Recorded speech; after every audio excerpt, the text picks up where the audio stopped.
Thank God it's Monday. Thank God for a fresh week because we have opportunities to do many things all through the week. Good morning, everyone. Welcome to Business Morning. I'm Ini John Mekwa. And yes, we're still celebrating the women. That's mostly what we'll be doing on the program today. I'm sure you won't blame us since March 8th was on Saturday and we didn't have the chance to do that with you. So we'll make up for that today all through the program. So do stay with us. But first, let's do global business and tell you that oil prices fell on Monday as concern about the impact of U.S. import tariff on global economic growth and fuel demand, as well as rising output from OPEC Plus producers. That has cooled investors' appetite for riskier assets. So we see for Brent this morning, 25 cents has been shaved off, and that's 0.4%. $70.11. So you would notice that for about 3 trading sessions last week, Brent was below 70, but this morning now it's got up to 70. It's at $70.11, and WTI at $66.76 after it lost also 0.4%.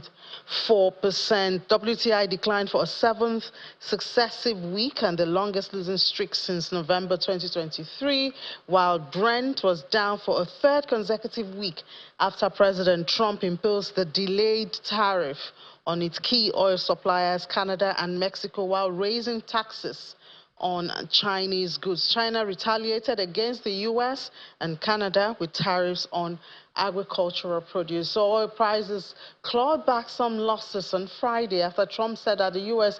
would increase sanctions on Russia if the latter fails to reach a ceasefire with Ukraine. Meanwhile, the Organization of Petroleum Exporting Countries and its allies, which includes Russia, that's OPEC Plus, said that it will proceed with oil output hikes from April. And back here in Nigeria, the Nigeria Employers Consultative Association, NECA, has called on the federal government to immediately constitute the boards of the Nigeria Social Insurance Trust Fund and the National Pension Commission, among others, to ensure effective governance, transparency, and accountability in the management of employers' contributions and workers' pension funds. Speaking in Lagos, NECA's Director General, Mr. Diwali Smarto Yerinde, expressed deep concern over the prolonged delay in constituting this board, emphasizing that the absence of proper governance structures creates significant accountability concerns and uncertainty in the fund administration. He notes that the NSITF Act of 1993 mandates the establishment of a board to provide oversight and policy direction in the administration of social insurance contributions. Similarly, the Pension Reform Act 2014 requires the PENCOM board to safeguard integrity of the pension industry. Without these boards, he says, there's a glaring governance gap that weakens regulatory oversight and exposes the NSITF and the pension funds to intended and unintended risks. Well, we're still staying here in Nigeria, but now we're looking at the manufacturers. The Manufacturers Association of Nigeria has expressed grave concerns over the implementation of certain provisions of the Financial Reporting Council of Nigeria Amended Act, particularly those related to charges on non-listed entities like most members of MAN. Director General of MAN, Mr. Segun Ajayi Kadri, said that these provisions, as currently implemented, pose significant challenges to the manufacturing companies, majority of whom are non-listed entities and categorized under the current definition of public interest entities of the said Act. For instance, a new Section 33 introduced under FRCN Amendment Act 2023 mandates annual charges for non-listed entities calculated as a percentage of their annual turnover, maximum being 0.05% of the annual turnover for the companies with turnover of more than 10 billion naira. For publicly quoted companies, the maximum payment earlier was 1 million per annum. Now, it's hiked to 25 million for non-listed companies who were previously excluded. It says there's no cap and it's linked to the turnover irrespective of the company's profitability or not.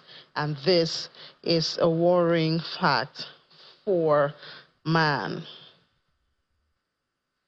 Away from that now, Hantech Africa, a forex trading platform, has added another popular Nigerian comedian and skit maker, Emmanuel Ejeku, also known as Mr. Funny, that's Oga Sabinus, to its list of brand ambassadors. The signing, which took place in Port Harcourt, the Rivers State capital, marks a new phase of influencer marketing for Hantech Africa.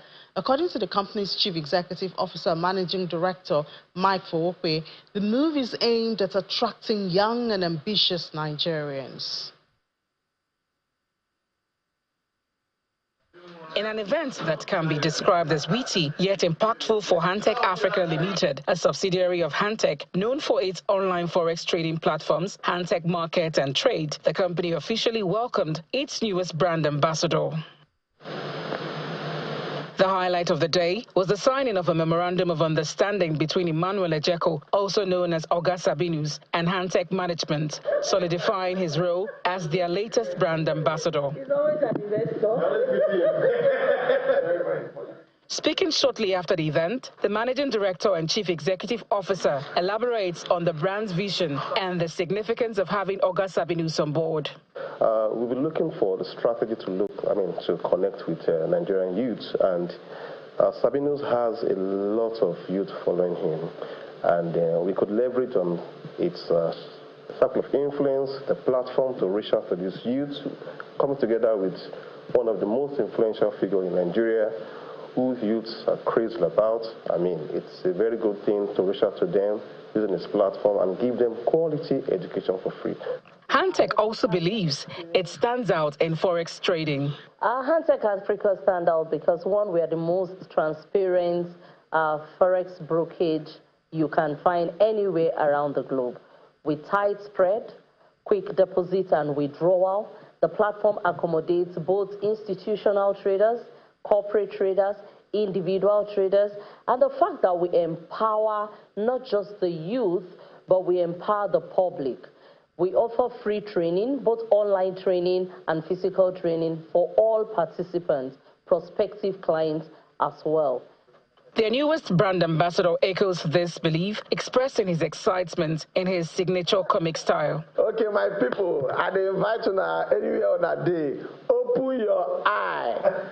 Follow Hantech for all your trading. Then they sure, then they reliable, and then they legit. Hantech Africa believes this signing will not only attract Sabinus' fan base, but also empower many African youths seeking a stable income, especially in these economically challenging times. Deborah Abalama, Channels Television News. It's no longer news that March 8th on Saturday was International Women's Day, as spillover till today. However, there were some events to capture the celebration for this year in the finance society.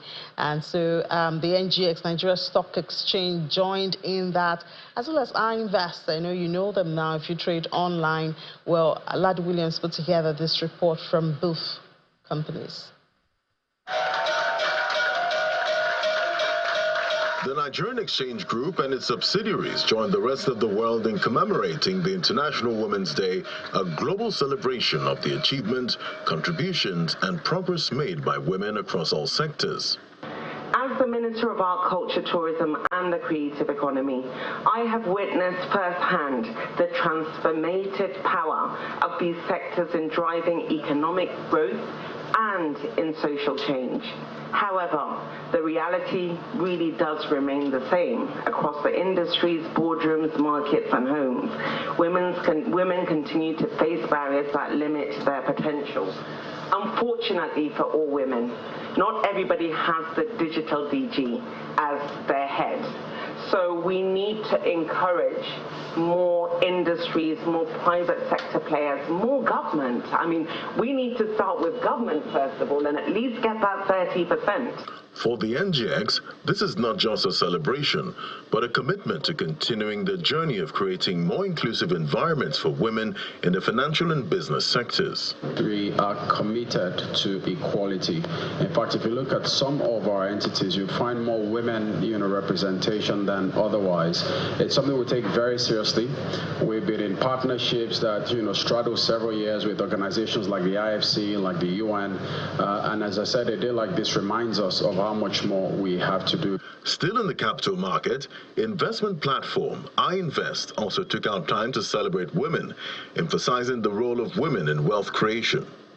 At the event, the keynote speaker, Retaliatory, the founder of House of Tara International, highlighted the importance of redefining financial narratives for women.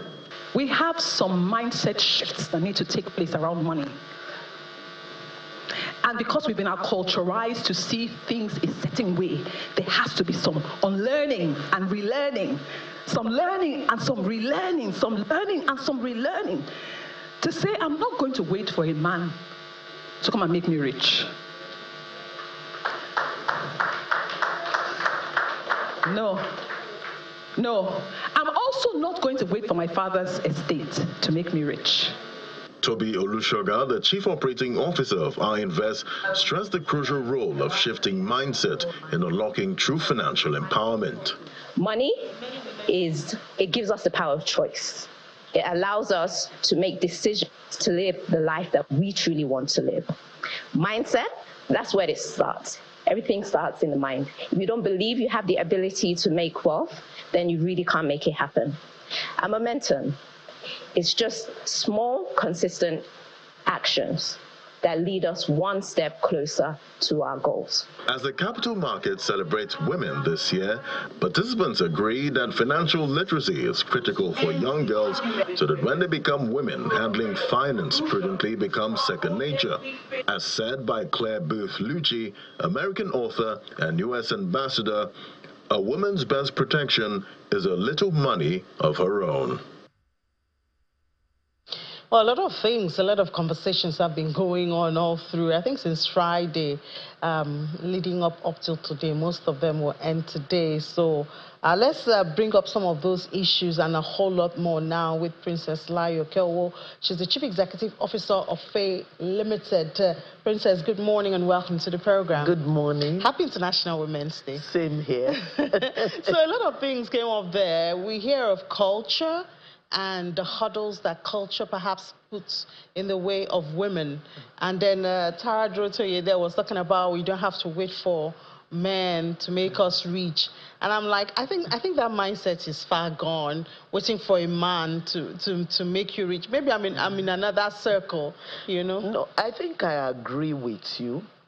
Looking at it critically, I think we should stop having self-pity of ourselves. Because if women in Europe, if they are walking, we are crawling. We need to accelerate the action now. So that accelerates action. Obviously, it's not about talking now. I hear action. So that means the talk has already been done. Can we just move on and do what we ought to do? I'll still go back to what I said in the sense that women, we should get out of our comfort zone. We should train ourselves. Train 1, train 2, train 3. I'm still on training as I am because I want to be on the skyscraper. I want to celebrate myself. And the only way I can do that is to train myself, 1. 2, having a lot of confidence in myself. I shouldn't be timid. And that idea of, men. No, I don't look at myself as, I belong to the lower, no. You are a man, I'm a man. You went to school, I went to school. I graduated from the university. So Why not But is it about the women or about the society and the culture? Is it because, I mean, you still see women, for instance, when you go to the open markets, you see women who sell the tomatoes. Most of them are the one training their children to school. A lot of them build houses. It doesn't matter what part of town it is. So is it them, or is it the hurdles that culture and society has placed to limit the progress of women? Yes, the culture and the society. But don't forget that things are improving. We women too need to get out there. For example, you are in the boardroom, or you are supposed to make a presentation. Talk. Even if there are limitations, yes, but talk. If you are we women, we are very, very passionate about whatever we are doing. And if you put passion with business, sky is your limit. Although it's still there, we still have our limitations, which we need a lot of improvement on. If you look at it, 5% of the private sector are CEOs when it comes to women.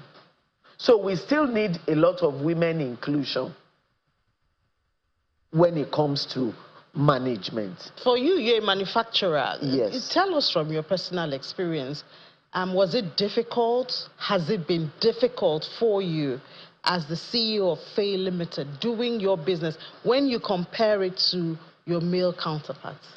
It took me a lot of years before the business community could even recognize me.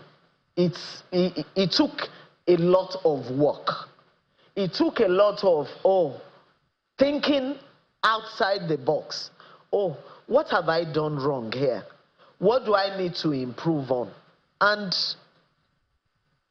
I was there. And apart from that, you need to join a lot of associations relevant to your sector, because that's the only way you can grow yourself, you can network. And even the men out there, they need to encourage us, because it takes the grace of God, being a woman, coming out of your shell to do business. And when it comes to governments, they should stop playing lip service. Who should stop playing lip service? Governments. Oh, okay. I'm sorry to be a little bit blunt here. They need to stop playing lip service. They need to have policies too that will encourage us. For example, now, as women, we don't have collateral. And they want us to go and bring collateral. Why don't we have policies to help women have lands, to help women go into manufacturing? For example, if you are buying a land now, you must pay fully before you can access the land. Why? We should be encouraged to do so. And apart from that, we also need paternity leave for men, so that they can be helping us while we are nursing. Because I know what I went through when I was giving birth to my children. So talking about, that you are a CEO, and one conversation that not just in Africa now, even in the enlightened and the Western world, the payment package for women and men, they say is different. How do you handle that in your company? Well, I'm on air. 70% of my staffs, they are women. I could be investigated. The reason being that not only because I'm a woman, but we've been tested. In my own field, manufacturing, the reason why you might not be able to go up is your quality. So when it comes to manufacturing, you need to be finicky. Your quality has to be right. And we women, we are beautiful. We want to have beautiful things. So definitely, they will handle the production with care. The men, without prejudice, that we have employed, when it comes to production, they are, sorry, without prejudice, their sense of when it comes to making things right is a little bit lower. They are not very patient. They are not very giving patient. attention to details. Yes, I think that's what I hear you say. Yes. Okay, but I was talking about the payment package because some people say when they want to employ women, they take into consideration the fact that, oh, she might have to leave to go and get married and then she'll start having children. Even while she's pregnant, she's not giving in her 100%, and then she takes maternity leave of how many months in between. She has to do school run. So because of that, payment, salaries, and emoluments for women is lower than men. That's very, very unfair, and that has to be corrected. That was the reason why I mentioned, because it's not only women that have the child, it's the production between a man and a woman. That's why men too should have paternity leave policies towards that, so that they can help their wives. As far as I'm concerned, as women too, we don't need to be lazy. Well, maybe that's the way God created me. I started working immediately after my 41 days. I have never taken that 3 months leave. And apart from that, in FAE we have creche. Not because of anything, but to make our staffs comfortable. One, they don't have to go through rushing to go and drop the child at the creche. They are driving straight to their office, dropping the child at the creche. And whenever they are on break or they are missing their child, they can as well go there to see the child again. And when they are going home, they put their child in the car and they are off back home. So I think we employers of labor, we shouldn't be selfish. We know the country is hard, but if you try to balance everything, you will see that you are the one gaining, because women are more productive. I'm not saying this because I'm a woman, but they are more productive and they are more finicky and they are more honest when it comes to and loyal. When it comes to doing business and as employees. Yes. Okay, and you did talk about government not paying lip service to policy of, encouraging women. Because I know our president said something like that during this celebration.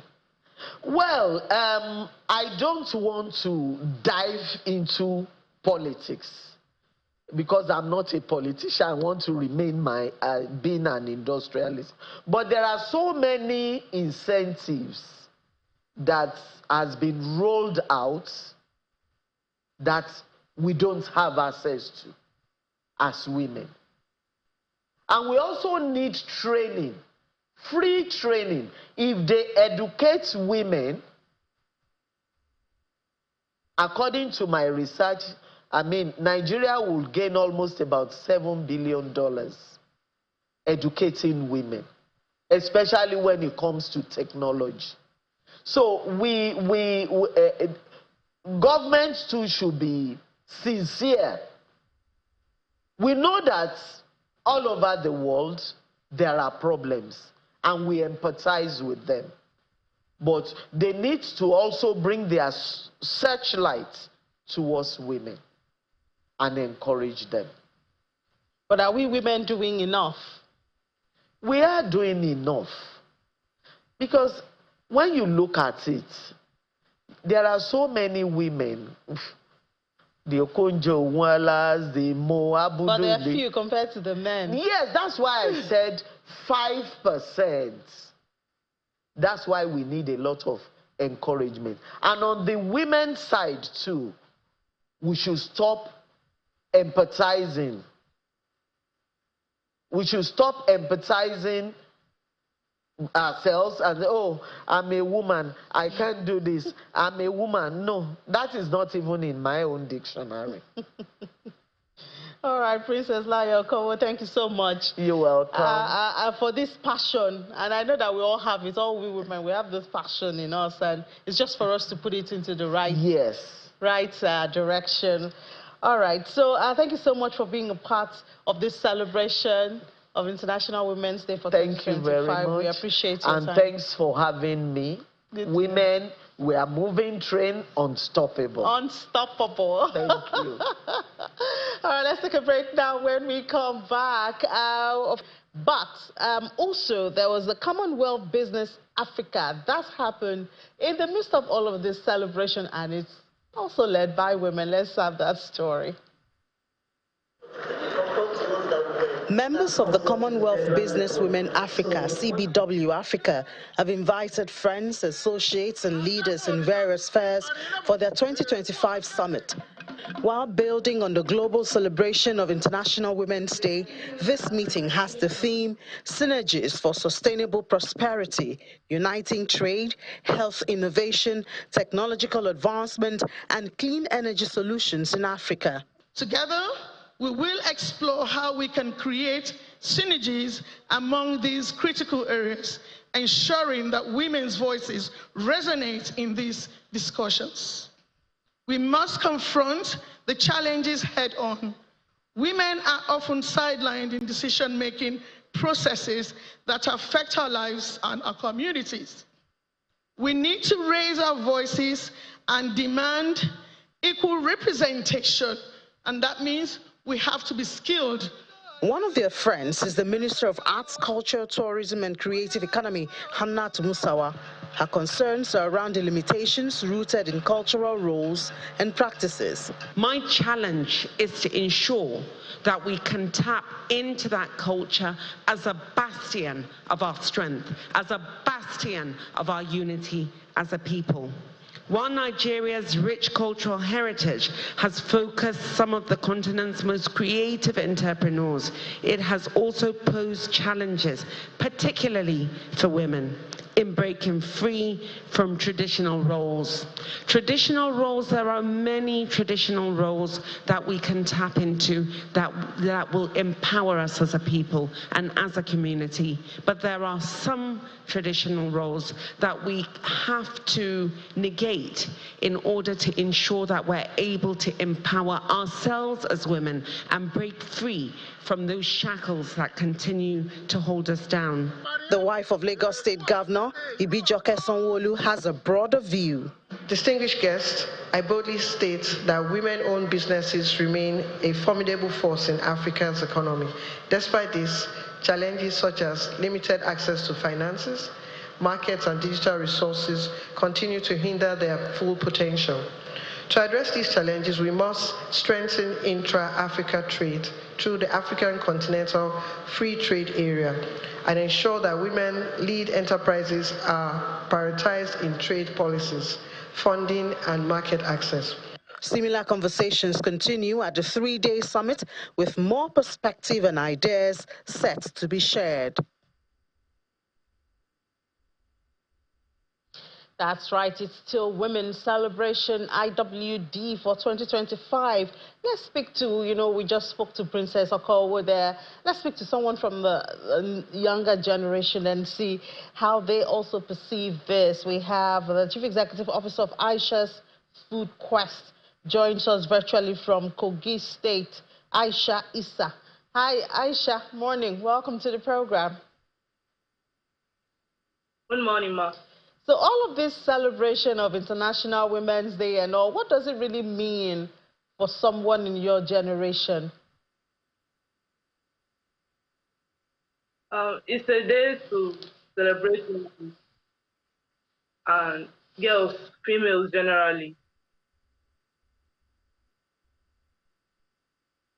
Okay, celebrate in what form? You do catering, you do a lot of things, and now you have this Aisha Food Quest. So for you, what does celebrating you, what does it look like? What does it mean? Ma, can you repeat the question? I'm saying that when you talk about celebrating women, for you personally, what does that look like? What does it translate to? All of the things you do to keep body and soul together, how would you like to be celebrated? It has been difficult, although, but I like the woman that I am. At least creating this Aisha's food case is like a dream come true because I wanted to own a cook show to myself and get to do modeling inside of it. So basically, I wanted to, um, partner with people that are already experienced in this system of food show. So, do you think that you're being given a fair chance to express all sides of you, all your talents and your gift? Would you say you are getting a fair chance to do that? Not really, because this is a patriarchal world. But at least to an extent, we are fighting hard to become the woman that we want to be. Because sometimes they'll say, don't do this, don't do that because you're a woman. And it's really intimidating, But now we are trying hard as we can to prove ourselves. Yes, ma'am. So what would you like to see that you think would make it easier for you to be a successful career woman in Nigeria? What would you like to see? What would you like to have? I would like to have my own show, like my own personal, being aired on TV. Having my own stand as a woman, employing other people to work with me to make this show a successful one, especially. But do you have the competency? Do you have the ability? Do you have the knowledge? Do you have the resources, to be these things that you say you want to be? I'm still looking for resources. You're talking about money. I'm going beyond money. You're talking about money. I'm going beyond money. For instance, do you have the knowledge of how to run the business you say you want to run? Do you know what it entails? Do you know how to manage human resources? Yes, ma'am. I know how to manage. I have a very wide knowledge. I've already researched on it before I decided to go into this book show. All right, Aisha, we certainly wish you the very best, as you pursue your dreams, and we do hope that things will fall in place for you. Aisha Issa, the Chief Executive Officer of Aisha's Food Quest. We hope that your Food Quest program will grow, and then we can have you back on the show. All right, well, we're celebrating women in business, women, from all parts of life. Let's take a break now. When we come back, we'll get to the global space, and also, of course, we'll give you how the market closed on Friday. Stay with us.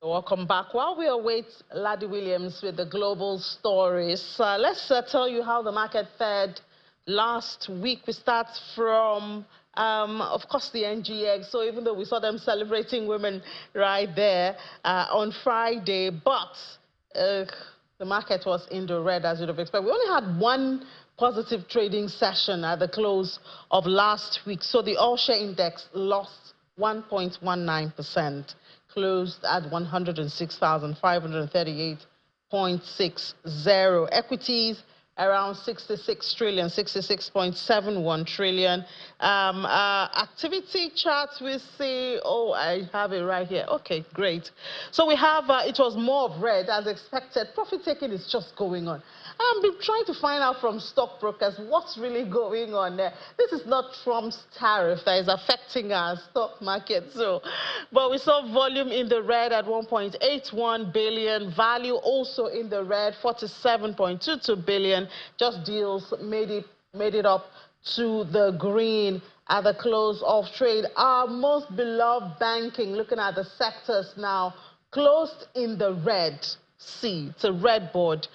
Banking lost. The Fugas still have a lot of profit-taking investors. I don't know. Okay, I don't think we've seen a lot of resolve from the banking banks, you know. Perhaps that's why investors are not so sure about what's going on there. We see more results to give more direction. So we saw banking lost almost 3%, 2.87%. Consumer goods, 1.72%. Industrial, slightly down. Insurance, that's used to surge and was picking up a whole life. We saw it down also 2.33%. Oil and gas, of course, we saw a lot of profit taken on most major, O&O included in that. So oil and gas closed in the red also for the week, 0.19%. Top gainers, Tantalizers, PLC, UH Real Estate, and Livestock. Well, livestock is getting in the news. We see the federal government giving it attention after the creation of the ministry. I believe last week we saw Professor Jegabi giving a position to also overlook activities around livestock. So perhaps that's why our investors are also looking that way. Hope it's sustained. And then the top losers, Etana PLC, one of the drivers of that oil and gas loss that we saw. So down. Transnational Corporation also down, lost 17.72. FCMB Group also did lose 14 points. Top trades were mostly the banking sectors, the big guys in the banking, but it's because of profit-taking, Fidelity, Access, and Zenith Bank were made up the top trades, but they were mostly in the red last week. So I do hope with this decline prices, investors will try to hop on and take advantage of that reduced price, and we'll have a green market this week. I guess I'm being selfish because I'm going to be on the stock market this week, so I do hope to report a positive market from today, Monday, till the end of the week. But let's see what's happening in the global space. Laddie, is it still Trump tariff that's headlining everything? Yeah, still mostly tariffs at this point, but there's also economic data we're expecting this week. So investors be watching out for clues when it comes to inflation and CPI data for most of the major economies at this point. So that's also going to drive sentiment. It's not just tariffs at this point. There are other things to look at, but tariffs are very important. Tariffs are important. Yeah, investors won't look away from that. But let's get the top expectations there for this week. We see it's inflation reporting season. We're expecting U.S. CPI this week. The Bureau of Labor Statistics, the figures we're expecting that Wednesday, are projected to show that the consumer price index minus food and energy climbed 0.3%, based on median estimates of economists surveyed, while less than January's 0.4% gain in that's for January. That magnitude increase leaves annual price growth elevated. Then for Japan, the Cabinet Office will release revised GDP data for the final quarter of 2024. That's coming up tomorrow. Maybe you might get that later on today. The median projection of the fourth quarter GDP growth by economists poll shows that 0.7% and 0.5 to 0.8% was the forecast. On an annualized rate, that's 2.8%. The preliminary Q4 GDP data released last month showed the much stronger than expected growth. It was largely due to a technical rebound in net exports, up about 0.7%. percentage points. That was caused by a sharper than expected slump in imports and masked weak exports. Domestic demand trimmed total domestic output by 0.1 points, the Q3 GDP by 0.5 points, underscoring the wobbly recovery that we see right there in Japan. They're also expecting the OPEC MOMR, that's the monthly reports, monthly oil market report. We're expecting the one for February. We'll get data on oil demand and supply for the month of February. Analyzing the world markets, it covers key issues such as oil demand, supply, and market balance. According to February 2025 OPEC monthly oil market report, the global oil demand growth forecast for 2025 remains at 1.4 million barrels per day, with most of the growth expected to come from non-OECD countries, while developed economies are projected to see that flat demand growth. And moving on to Germany, now we're also expecting inflation numbers for Germany. Germany's annual inflation rate, that came in at unchanged, but weaker than expected there, about 2.8% in February, according to provisional data from the statistics agency. That's the status last month. We'll get the final data this week. That's coming Friday, 14th of March. So definitely that's going to impact sentiment in the market. Then Japan's real wages, that fell in January after 2 months of slight gains. That showed days before the annual rounds of pay negotiations held each spring for that market. Despite the regular pay rising the most in more than 30 years and overtime pay increasing, lifting nominal wages, inflation is at a 2-year high. That dragged down the real wages, the indicator policymakers see as key to achieving consumption-driven economic growth. That's very important for any economy.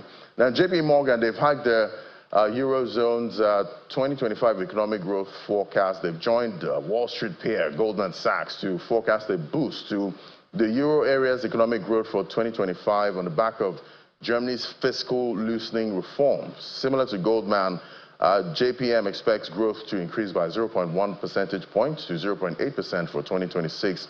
JP Morgan expects 1.2% growth, up by 0.3 percentage points. Then, with all the jitters in the market, we see Bitcoin fell today, over the weekend mostly, extending a recent run of losses as markets were little enthused about U.S. President Donald Trump's forming of a strategic reserve and hosting of a White House crypto summit. Broader market uncertainty also weighed on appetite for risk-driven assets as traders, they fretted over a slowing U.S. economy and Trump's plans for more trade tariffs. So that didn't impress the crypto investors. I guess it's a sell the news event. Then for China, over the weekend, we see bond yields, they jumped to a 3-month high. China's sovereign bond prices, but it dropped today, pushing yields to their highest levels this year as investors trimmed holdings on bets that additional fiscal spending will boost growth and push back interest rate cuts. Yields on China's 10-year government bond, which moves inversely to prices, gained over 10 basis points today to hit 1.865%, their highest level this year, and marks a rise of 25 basis points from January's record. Then, from Saturday, China hit back at Canada with fresh Greek tariffs. China announced tariffs over $2.6 billion worth of Canadian agricultural and food products. That happened on Saturday's retaliation over levies Ottawa introduced in October, and opening a new front in a trade war largely driven by U.S. President Donald Trump's tariff threats. I see that reverberating over most economies. All right, let's get a check on what's playing out in the UK. We have data from the Recruitment and Employment Confederation. That's in the UK. We have Juliana to help us break that down. Great to have you, Juliana. Happy New Week. Happy New Week. Good morning, Laddie. Good morning. So what is this survey? What is it telling us about the job market in Britain? Well, it's telling us that the pace of hiring is significantly slowing and starting salaries in the UK are at the lowest level since 2021, and you're quite right to say that this data was released this morning by the Recruitment and Employment Confederation. I think they partnered with KPMG. And this comes, of course, just before we expect labour costs to rise for employers, because, of course, we know that the Chancellor Rachel Reeves announced last year that from April, national insurance is going to increase by about £25 billion per annum, and minimum wage is going to rise by 6.7%. Now, of course, for employers, this is great news because everybody wants to have more money in their back pocket, particularly at a time when the cost of living is so high. But businesses have been struggling. There have been a series of open letters written to the Chancellor saying that this is coming at the wrong time. And I think data such as what we received this morning does kind of double down on some of those major concerns. It's been a really long winter. It was beautiful weather in England this weekend, and there are hopes that when the sun is shining, of course, people are happier, people spend more money, but that's only if they can afford it. And the data does indicate that, you know, labour, there could be some major labour concerns over the next couple of weeks and months, piling even more pressure on the Bank of England and interest rate decisions when they meet at Threadneedle Street next week, Laddie.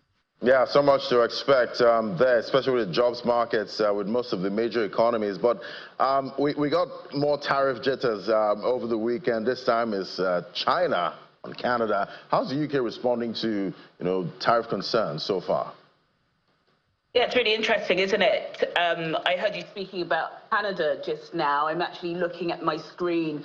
I'm having a look at the new Prime Minister, Mark Carney, who, of course, was elected yesterday to replace Justin Trudeau. What's quite interesting about Mark Carney, as you will know, Laddie, is that he was a former Bank of England manager, twice, in fact. So he has quite a close, cosy relationship with Britain and the mechanisms of Britain and our Prime Minister.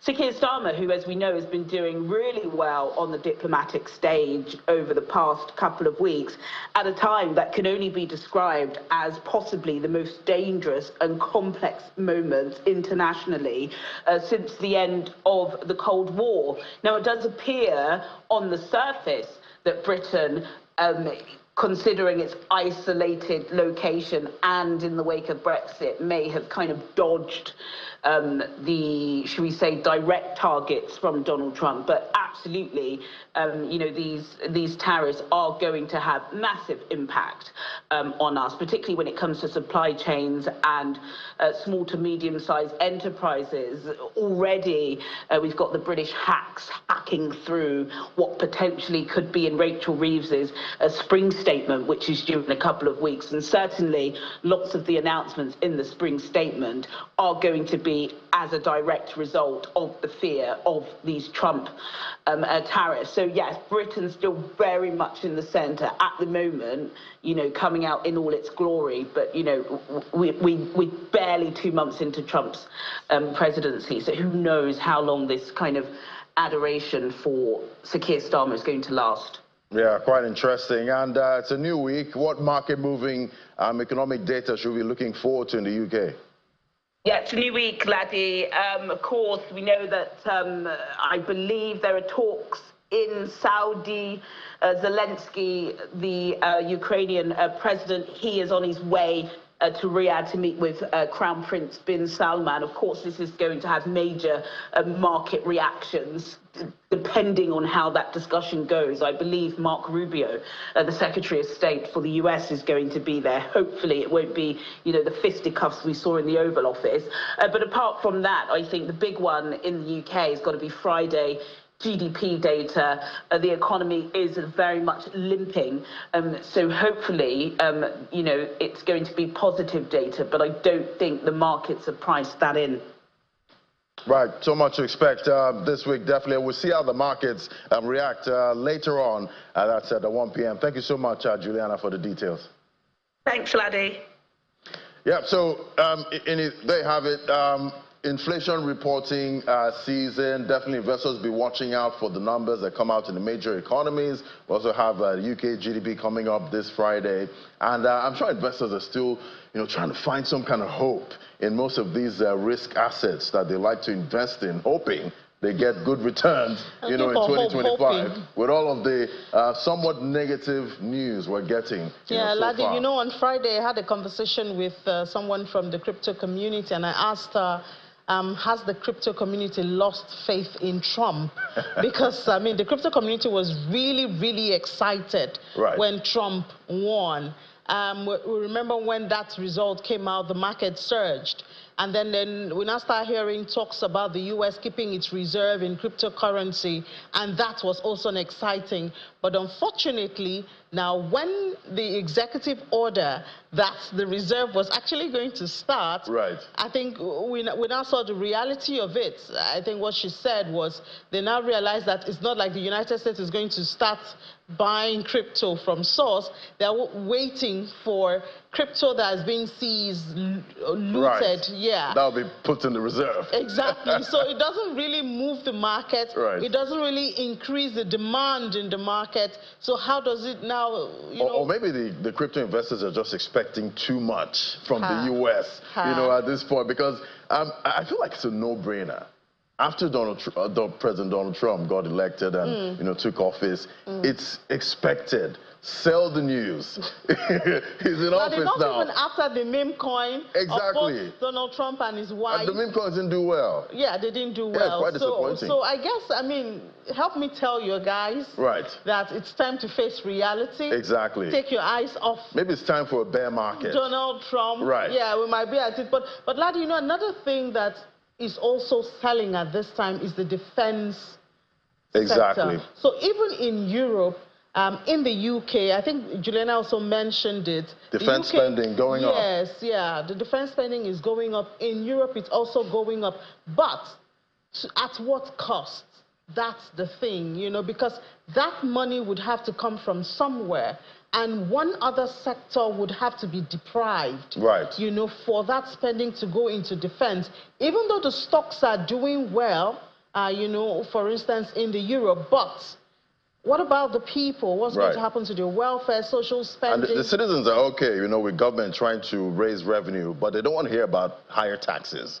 At this point, we're already seeing that play Where out. will the money be coming from? Exactly, with the cost of living crisis. Now, last year, the UK government had announced how they will increase taxes because they want to rehabilitate or replace some of the infrastructure, like the power and all of that. Those things are getting old, and so they want to. So by the time you add this increased defense spending on it, well, it was never makes it quite difficult. It was never easy to live in the UK. Exactly. Juliana always tells us, so I don't know what it will be like. So it's quite interesting. We'll definitely see some investors try to pivot. At this time, they'll be following the news. They see that, defense spending wants to go up. They might now look at, defense, stocks and see how they can plug into all of that. But that's how investors think. They want to go where the party is going next. I think you're already looking that way. All right, Ladi, see you at 1 p.m. See you. Yeah, all right. So that's it on the program. Ladi will be back here at 1 p.m. during Business Incorporated. He'll be here with Aniti Edet to take you around the world of business, the different segments of business. And I will remind him it's still Celebration of Women.